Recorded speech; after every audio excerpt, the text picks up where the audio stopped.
Our dollar bills say e pluribus unum, from the many, one. But how could so many diverse peoples become one? In 1909, Jewish playwright Israel Zangwill offered his own answer. Their cultural differences would melt away. There she lies, the great melting pot. Listen, can't you hear the roaring and the bubbling? Oh, what a stirring and seething! Celt and Latin, Slav and Teuton, Greek and Syrian, black and yellow, how the great alchemist melts and fuses them with his purging flame. Here shall they all unite to build the Republic of Man and the Kingdom of God. Zangwill, an immigrant himself, thought this melting process would happen naturally. But other Americans were not so sure. Immigrants from countries like Italy, Poland, and China were so different, they said, that special efforts would be needed to Americanize them. Employers led the way, designing programs to make their immigrant workers more American. Special classes helped the workers learn English and tried to promote thriftiness, cleanliness, and punctuality.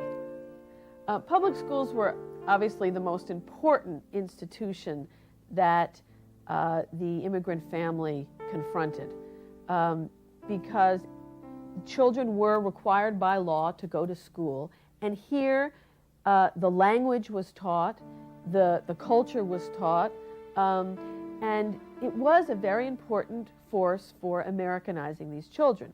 Education was free. That subject my father had written about repeatedly as comprising his chief hope for us children.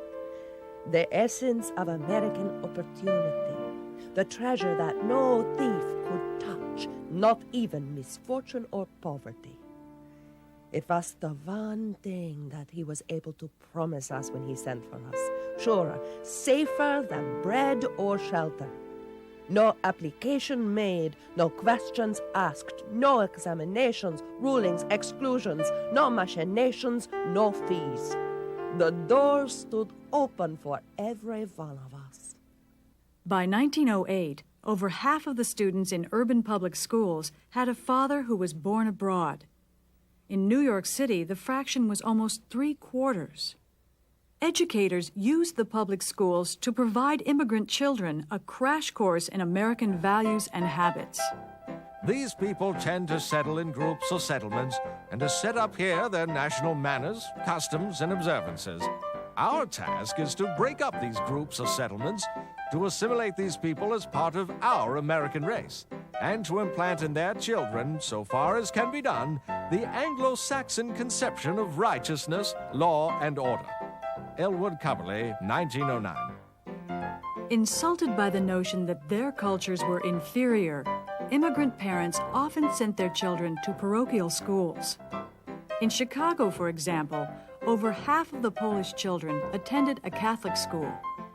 I think it's wrong to assume that these children were, as a result of going to school, ready to drop the cultural traditions and language and so forth that they experienced at home, and in many cases they had memories of from their own early lives. And so I think what happens is that these children learn to live in both worlds, and that they mediate the message of the school.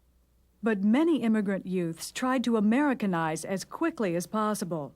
In millions of immigrant households, children and parents clashed.